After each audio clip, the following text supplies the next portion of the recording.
यह उस जमाने की बात है जब रातें सिर्फ अंधेरी नहीं होती थीं, बल्कि राज भी अपने अंदर छुपाए होती थी। शहर के बाहर मिट्टी और पत्थर से बनी एक पुरानी बस्ती थी।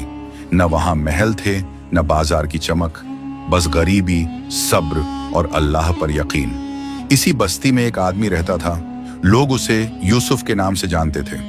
यूसुफ कोई अमीर नहीं था, कपड़े पुराने, जूते फटे हुए, दिन भर मजदूरी करता और रात को मस्जिद के कोने में बैठकर दुआ करता। लोग कहते थे यूसुफ बेचारा है पर दिल का साफ है। लेकिन कुछ लोग हंसकर बोलते, ईमान से पेट नहीं भरता। यूसुफ के घर में सिर्फ एक चीज थी जो कभी कम नहीं हुई, सब्र। एक रात जब चांद आधा छुपा हुआ था और हवा में अजीब सी ठंडक थी, यूसुफ अपनी मजदूरी से लौट रहा था। शहर के बाहर एक पुराना कब्रिस्तान पड़ता था। लोग वहां से गुजरना पसंद नहीं करते थे। कहा जाता था कि वहां नजर आने वाली चीजें इंसानी नहीं होती। यूसुफ ने हमेशा उस रास्ते को टालने की कोशिश की, लेकिन उस रात दूसरा रास्ता बंद था। उसने बिस्मिल्लाह पढ़ी और धीरे धीरे कब्रिस्तान के पास से गुजरने लगा। तभी एक आवाज आई, यूसुफ। वह रुक गया, दिल तेज धड़कने लगा। उसने आवाज लगाई, कौन? कोई जवाब नहीं। फिर दोबारा आवाज आई, यूसुफ। इस बार आवाज बिल्कुल पास से आई। उसने पीछे मुड़कर देखा, वहां एक साया खड़ा था, न पूरी तरह इंसान जैसा, न पूरी तरह अंधेरा। यूसुफ का जिस्म कांपने लगा। उसने फौरन कहा, अगर तू जिन्न है तो अल्लाह का वास्ता है, मुझे नुकसान न पहुंचाना। साया धीरे धीरे आगे बढ़ा और बोल पड़ा, डर मत यूसुफ, मैं तुझे नुकसान पहुंचाने नहीं आया। मैं उनमें से हूं जिन्हें तुम लोग जिन्न कहते हो। यूसुफ की सांस रुक सी गई। जिन्न ने कहा, मैं तुझे काफी वक्त से देख रहा हूं। तू गरीब है, लेकिन तेरा दिल लालची नहीं। यूसुफ ने सिर झुका लिया। गरीबी मजबूरी होती है, पसंद नहीं। जिन्न हल्की सी हंसी हंसा।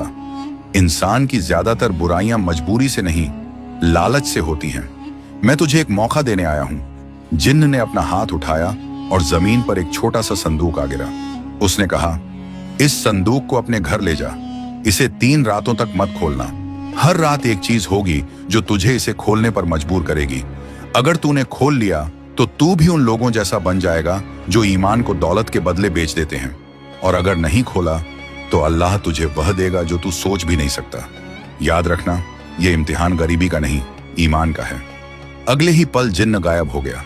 यूसुफ संदूक घर ले आया और उसे कपड़े से ढककर कोने में रख दिया। पहली रात उसके दिल में ख्याल आया, इसमें क्या होगा? शायद सोना।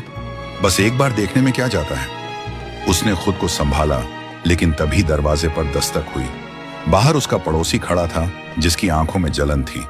पड़ोसी ने कहा, यूसुफ, लोग कह रहे हैं कि तू आज कुछ कीमती चीज लाया है। यूसुफ ने फौरन दरवाजा बंद कर दिया। अगली सुबह पूरे मोहल्ले में बात फैल गई कि यूसुफ के घर में कोई राज है। लोग उस पर हंसने लगे। उनकी आंखों में हसद, जलन था। दूसरी रात और भी भारी थी। यूसुफ के कानों में उसकी मरहूम बीवी की आवाज आने लगी, यूसुफ, अगर इस संदूक में दौलत हुई तो तू अकेला नहीं रहेगा। लोग इज्जत देंगे, तेरा मजाक नहीं उड़ाएंगे। संदूक से रोशनी निकलने लगी। यूसुफ का हाथ ताले की तरफ बढ़ा, लेकिन उसने चीख कर कहा, बस करो, ये मेरा नफ्स है। तीसरी रात सबसे भयानक थी। बाहर से तलवारों की आवाज आई। मोहल्ले के 10-12 लालची लोग दरवाजा तोड़कर अंदर घुस आए। उनका लीडर चीखा, संदूक हमें दे दे यूसुफ, तू अकेला क्या करेगा इस दौलत का?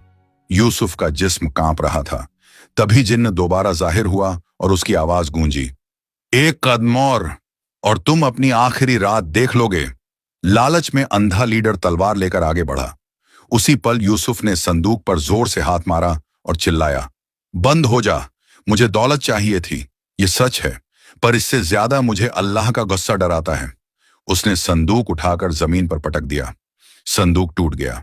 संदूक के टूटते ही न सोना निकला, न जवाहरात, सिर्फ राख और एक पुराना कागज निकला। जिन्न ने वह कागज उठाया और सबको पढ़कर सुनाया, जो मुझे खोलेगा वह अपना ईमान खो देगा। सब सन्न रह गए। जिन्न ने कहा, इसमें कोई दौलत नहीं थी, ये रोशनी तुम्हारे लालच की थी। यूसुफ, तू इम्तिहान में कमजोर हुआ पर गिरा नहीं। आसमान गरजा और वह सब लालची लोग वहां से भाग खड़े हुए। अगली सुबह पूरे शहर में यूसुफ की ईमानदारी के चर्चे थे। शहर के काजी ने उसे सरकारी खजाने का जिम्मेदार बना दिया, क्योंकि जो इंसान दौलत का गुलाम नहीं होता वही उसका सही हकदार होता है। यूसुफ की जिंदगी बदल गई, शहर में बरकत आ गई।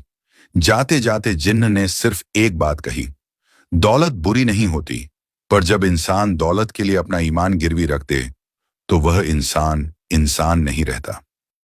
दोस्तों, अगर आपको यह वीडियो अच्छी लगी हो तो हमारे चैनल को सब्सक्राइब करें और बेल आइकन दबाना न भूलें। हम मिलेंगे जल्द ही फिर एक नई वीडियो के साथ। तब तक के लिए अल्लाह हाफिज।